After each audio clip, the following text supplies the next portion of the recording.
Bonsoir à tous, on se retrouve aujourd'hui pour le résumé de Espagne-Portugal, la journée 6 du groupe A. Je vous rappelle que l'Espagne a besoin d'un match nul ou d'une victoire pour se qualifier, pour assurer sa qualification. Et le Portugal est d'ores et déjà qualifié, mais le Portugal doit faire match nul pour espérer terminer premier du groupe. Voilà, le coup d'envoi va bientôt le coup d'envoi va être donné par le Portugal. C'est ce qu'il fallait faire, marquer en premier.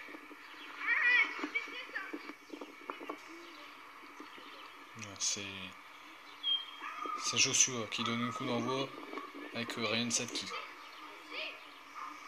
Ryan Sadki qui va tenter de dribbler. Il a Joshua à sa gauche. C'est un 2 contre 1. Il y a des absents du côté des deux équipes de toute manière. Attention, Joshua. Attention, Sadki. Et c'est récupéré par Mathis Bourgeois, attention. Et une ouverture du score de l'Espagne. Donc l'Espagne se casse pour l'instant première alors qu'il est. Engagement qui s'effectue. Sadki pour tenter de dribbler, il va se décaler sur Joshua. Joshua la frappe, c'est repoussé, attention, et après la deuxième et le gardien qui ne pourra pas rattraper ce ballon. Et il plonge, mais ça ne suffit pas. Il a fait un pas de trop, donc du coup Joshua n'a plus qu'à marquer. Et ça fait un partout. Donc Mathis Bourgeois qui donne ce coup d'envoi de la balle au centre, quoi, après ce but. Et la frappe, et 8 buts. Ouais, de 1. Ouais, c'est peut-être un but contre son corps de Joshua Rocaché, parce que cette frappe semblait pas cadrée. Et il se prend un petit pont visiblement, et ça rentre. Bon, il peut s'estimer chanceux, le joueur espagnol. Et le Portugal est pour l'instant deuxième du groupe. Attention. Attention, c'est Mathis Bourgeois. Et c'est récupéré par Ryan Sadki. Attention, ça peut repartir de l'avant. La frappe directe et l'égalisation. 2 buts partout. Le Portugal qui revient déjà. On a eu 4 buts en 4 minutes là. C'est quand même un début de match assez exceptionnel. Comme il y a moins de joueurs, il y a plus de buts, c'est logique. Il y a plus d'espace, donc du coup c'est plus facile de marquer. Attention, là cette fois-ci ne se fera pas prendre. Et la frappe à côté. Le 6 mètres qui s'effectue. Le crochet. En accélération. Et la frappe pied gauche. Et le troisième. Le troisième but pour l'Espagne.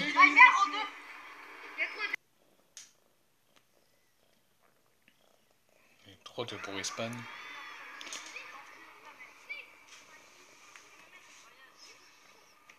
Attention, ça repart rapidement. On va pas se rater. Ah, ça va être récupéré. Et du pied gauche.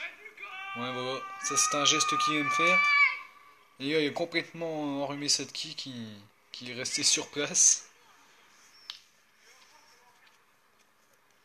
Ouais, ce petit dribble, là, ce double contact, qui fait très mal à la défense portugaise. Attention, Sadki. Sadki. Il va frapper, il va marquer. 4 buts à 3. Ouais, le Portugal peut encore espérer être premier de son groupe. 4-3. Oh, il a réussi encore. Et il va frapper encore de son pied gauche. Exactement le même but que... Ouais, on voit des engagements. Hop, encore le petit dribble. Et la frappe pied gauche. Voilà. Le gardien ne s'y attend pas. On se demanderait s'il est vraiment droitier. Parce qu'il tire très bien du gauche. Il a exactement placé ce ballon où il fallait pour tromper le gardien. Et ça fait 5-3 pour l'Espagne. L'Espagne qui passe première de son groupe là, pour l'instant. Parce que là c'est le premier contre le deuxième. C'est un très grand match, c'est pour ça que je publie cette vidéo sur YouTube. Un corner. Si on va frapper, voilà. Il a trouvé l'angle parfait. Et ça fait 5-4 en faveur de l'Espagne.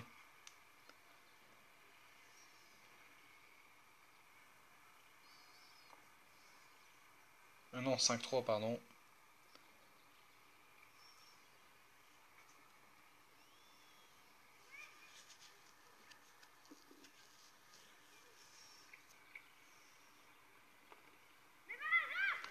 Donc ça faisait 5-3.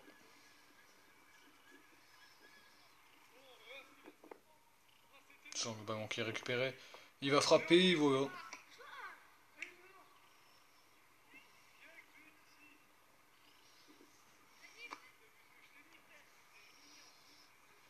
Ça fait 7-4 maintenant pour l'Espagne. Donc on voit pas comment les Portugais pourraient finir premier de leur groupe. Là. Ils sont sonnés, hein, les Portugais. Ils n'ont aucune réaction. Aucune communication dans le jeu. En plus, ils sont dans supériorité numérique. Donc il suffirait juste de faire une passe à son adversaire et il a but vide. Là, comme sur cette action par exemple. Ryan Setki n'a plus qu'à faire la passe à Joshua et Joshua n'a plus qu'à tirer dans le but vide. Et c'est ce qu'il ne fait pas. Ouais, voilà l'effet. Il prend trop de temps à tirer. Attention Setki. Et c'est à côté. Voilà. Ils ont pris trop de temps à tirer. Il faut jouer rapidement. Une touche de balle. Ça suffirait énormément pour battre ce joueur espagnol.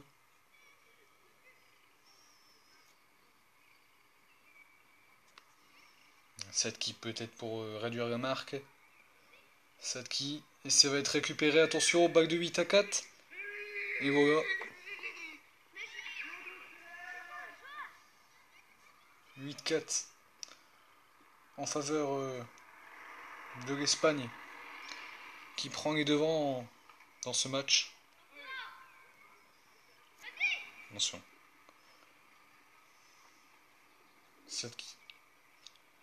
Setki. Attention, ça va être récupéré derrière. On va faire frappe et c'est contré, attention. Et oui, et voilà. 9. Ça fait 9-4 pour l'Espagne. C'est perdu. Le ballon qui est perdu. On pensait plutôt que ça allait être les Portugais qui allaient marquer, mais non. On voit un retour. Et oui, 9-5. Tout de suite après, voilà. Ce but encaissé, la réaction portugaise. But de Ryan Setki, ça fait 9-5. Mais le Portugal est encore loin de la première place.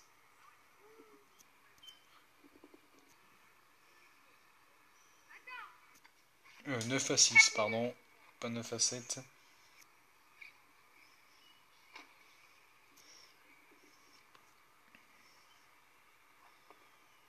Attention, la frappe directe et le poteau. Ouais, l'arrêt du gardien et puis ça finit sur le poteau. Ça a bien failli faire un 10e but espagnol. On en était pas loin. Hein. Le gardien, il peut s'estimer très chanceux. Et là voilà. Le voilà le but. 10 à 7. C'est encore sur un ballon perdu de Ryan Setki. Décidément, il ne fait pas un très bon match. Son frappe de Joshua Rocaché.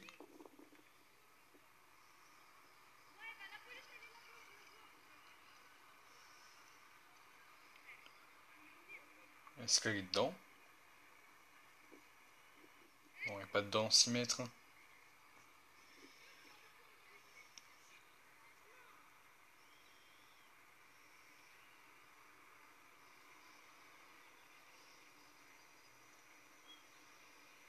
Si elle est dedans.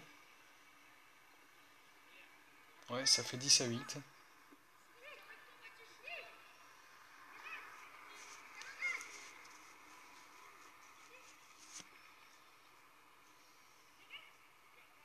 Sur cette qui égaré de Léo Tendeur hein, qui vient de faire son entrée côté espagnol. Donc on est sur du 2 contre 2. Joshua Rokaché. Pour Ryan Satki. Attention, frappe de Joshua, c'est largement à côté. Ah, il a ouvert son pied alors qu'il fallait plutôt frapper du pied gauche. Ou alors mettre un extérieur pied droit, mais là c'était pas du tout le geste à faire. Et ça passe largement à côté alors qu'il était à 2 mètres de la cage.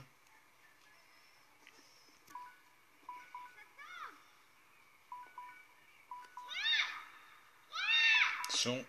Et voilà le 11e. Voilà. Et c'est la mi-temps. 11-8 pour l'Espagne. Ce match se finit en 1-1 pour cette seconde période. Parce que Ryan Sadki est sorti et puis Léon Tondeur est parti aussi.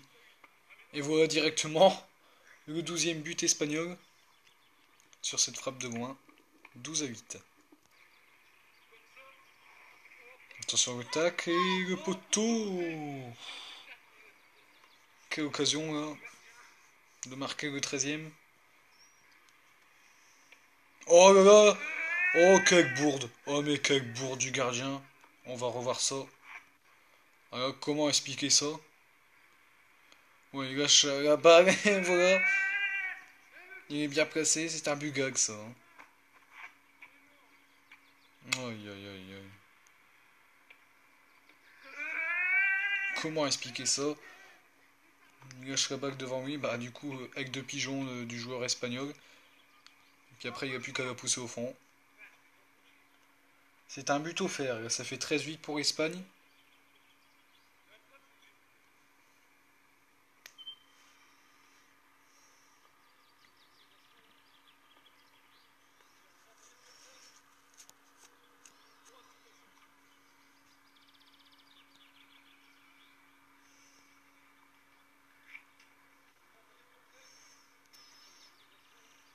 Attention. Ah, c'est dégagé, ça va sortir. Oh, il a récupéré ce ballon, mais c'est pas vrai. Attention, Joshua qui récupère finalement. Attention, il va le perdre. Et voilà le 14e but. Ouais. Oh, il y a une façon originale de marquer, là. Ouais, même avant que la balle rentre, on savait très bien qu'il allait marquer sur ce coup-là. On sait pas qu'est-ce qu'il nous a fait, là. Il avait fait 4-5 feintes pour finalement tirer, alors que le gardien était déjà battu. Il nous en fait des bonnes, là.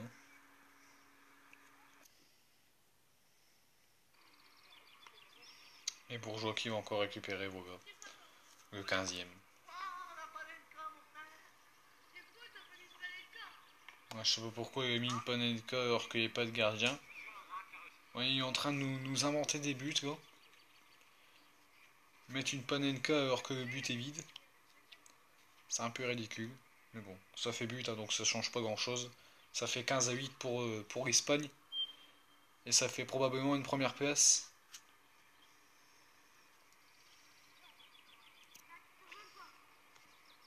Simet qui est tiré directement. Et c'est repoussé par Joshua Rokaché. Et attention, il va attaquer ce ballon. Oh, il a bien failli marquer le 16e, non? On était pas loin. Il a quand même été vite, hein, pour aller récupérer ce ballon. En attaquant, il a bien failli marquer, là. Joshua qui n'a visiblement pas tous ses réflexes, là. Parce qu'il était de l'autre but. Il a quand même eu le temps de revenir de l'autre côté.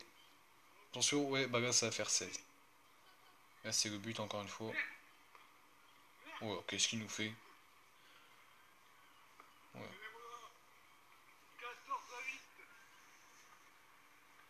Il s'amuse là, hein. Il marque à chaque fois dans un but vide. Donc à chaque fois on sait qu'il y a but, hein.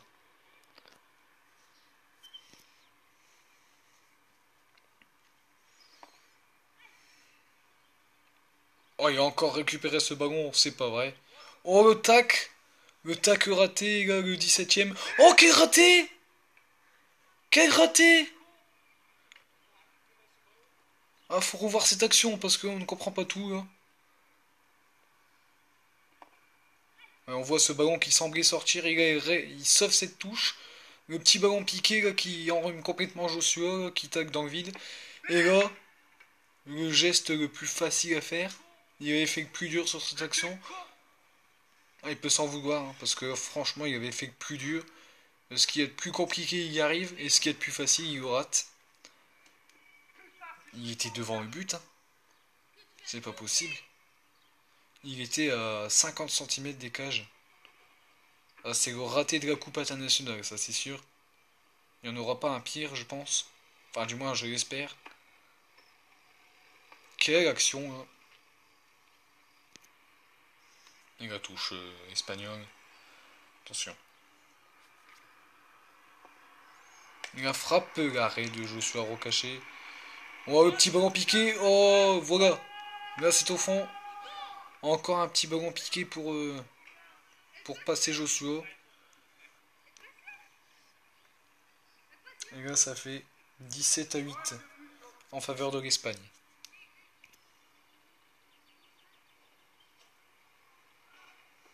Attention, le gobe et le gobe, voilà. Il a gobé carrément du 6 mètres. On n'est plus surpris, là, ça fait 18 à 8. On n'est plus vraiment surpris. C'est pas une surprise. Le match est parti d'un seul côté. C'est du côté espagnol et l'Espagne qui va s'imposer. Enfin, ça m'étonnerait qu'il y ait une remontée de 10 buts là. Parce qu'il a pris un coup sur la tête là, Joshua. Il ne pourra pas revenir, c'est sûr. C'est impossible qu'il revienne. Vu la deuxième mi-temps catastrophique qu'il nous fait.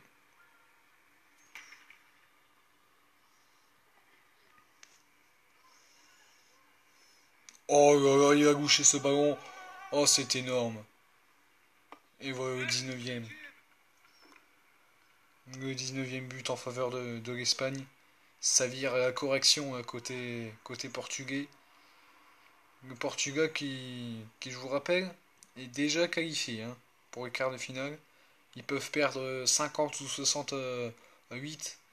Ils sont déjà qualifiés, ça change rien. Mais là, ils sont en deuxième du groupe. Donc ils ont affronté la Suisse hein, en quart de finale.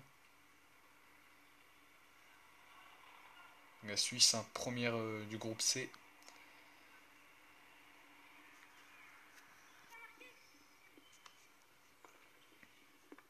Oh, le 20e. Mais c'est pas vrai. Comment qu'il a fait pour ne pas arrêter ce ballon? La frappe était molle, elle était ratée. Elle était sans puissance.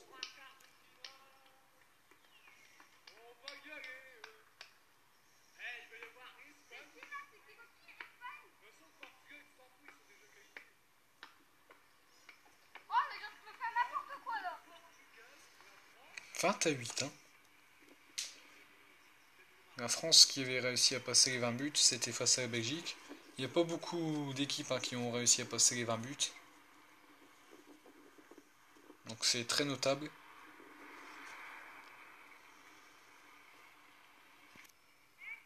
La faute est coup franc pour l'Espagne. Et la louche. Mais le gardien visiblement s'est décalé. On ne sait pas pourquoi. 21-8. De toute façon il nous fait n'importe quoi. Le joueur portugais il nous fait du n'importe quoi dans cette deuxième période.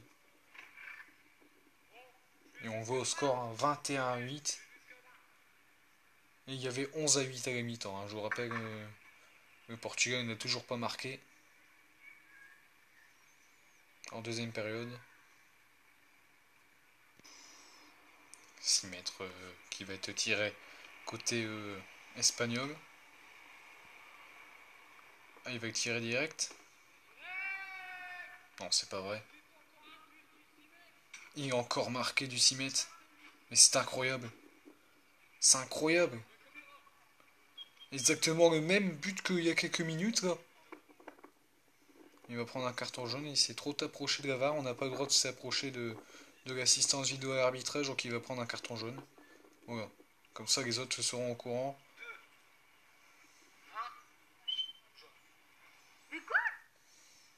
Il conteste, bah oui, mais on n'a pas le droit de toucher à l'assistance vidéo à l'arbitrage. C'est logique.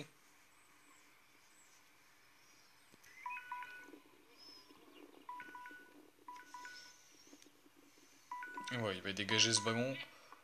Oh, il ne court même plus, il ne court même plus. Ouais, voilà. Et le 23e but pour l'Espagne. Le 23e but, rendez-vous compte. 23-8. Il n'y aura rien eu de positif dans cette première mi-temps. Côté portugais. Je crois qu'il n'y a même eu pratiquement aucun tir. Côté portugais. Je crois qu'il y a eu zéro tir cadré côté portugais en deuxième période. C'est un record en Coupe Kipsa internationale. Jamais une équipe n'avait cadré aucun tir en une période. Peut-être sur ce coup-là. Est-ce qu'il va réussir à cadrer?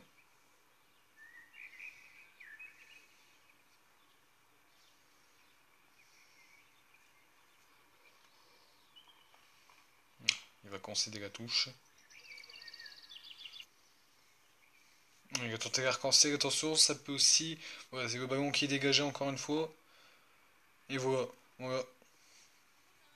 Le jeu en l'air, le jeu aérien, ça suffit très largement. Il va même s'amuser à attendre le retour du joueur portugais pour marquer.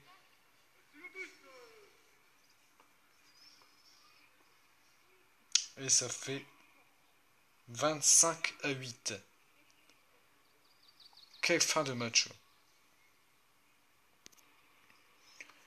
Et la touche espagnole. Ouais. Oh là là là là là là. Ça va faire 26. Voilà. C'est la dernière action de ce match probablement. Et le 26e. Oh là là. Ah, le tir dans la caméra là. Voilà, c'est terminé. L'Espagne qui s'impose logiquement 26-6. 26-8, pardon.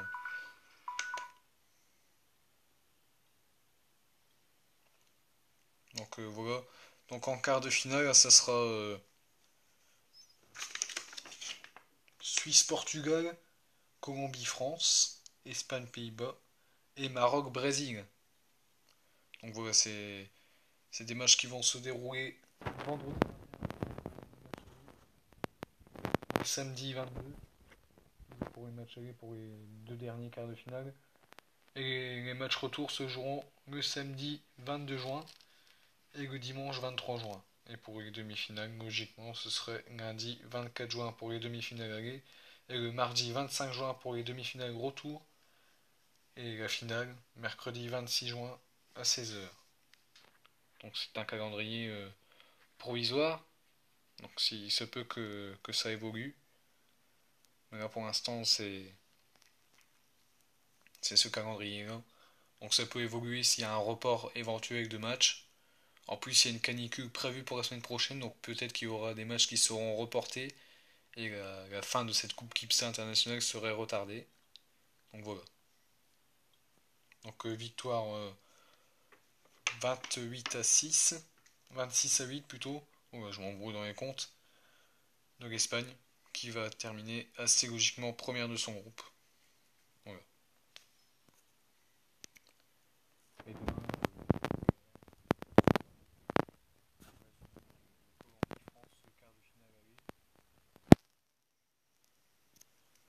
la vidéo sortira à peu près à la même heure que l'heure où elle sortira sexy. Voilà. Donc on espère pour l'équipe de France qui vont gagner ce match aller. Et je rappelle les règles, hein. Les nombres de buts marqués à l'extérieur, ça compte. C'est-à-dire en cas d'égalité sur les deux matchs, une égalité parfaite. Donc je vais donner un exemple. Si la Colombie fait match nul 11 partout contre l'équipe de France au match aller, bah, si au match retour la France à domicile elle fait 10 partout contre la Colombie, bah, c'est l'équipe de France qui passe au nombre de buts marqués à l'extérieur, c'est-à-dire la France en aurait marqué 11 et la Colombie en aurait marqué 10. Donc c'est à peu près les mêmes règles que les Ligue des Champions. Donc les nombres de buts à l'extérieur, ça compte beaucoup. Donc on espère que les Bleus vont en marquer beaucoup de buts à l'extérieur et surtout qu'ils vont s'imposer pour espérer accéder au dernier carré de cette compétition. Les Bleus qui, je vous rappelle, sont tenants du titre. Donc On espère qu'ils vont la gagner cette année aussi.